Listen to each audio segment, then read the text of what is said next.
So mga kabtik, baba naman kami ng oil pan. Yan o, kita no yung crankshaft. Ito ay taho. Ayan. Tanggal yung double guys.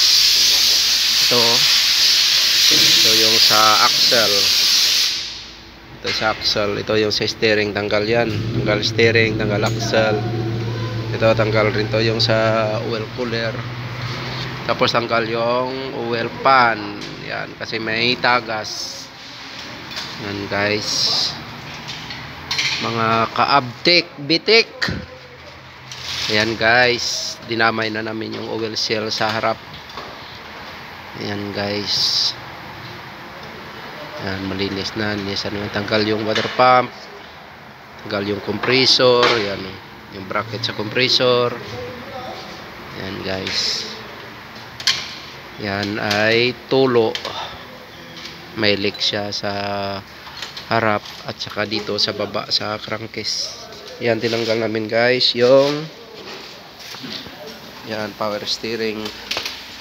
Ito yung steering rack assembly. Yan.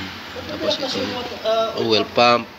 Yan, water pump, bracket sa alternator. Yan guys. Saka ito yung double.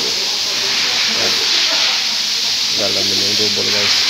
Yan. Kung magtanggal kayo ng oil pan, ito yung tatanggalin nyo guys. Basta leak. Ito sa harap rin. Yan. So, oil pump rin to guys.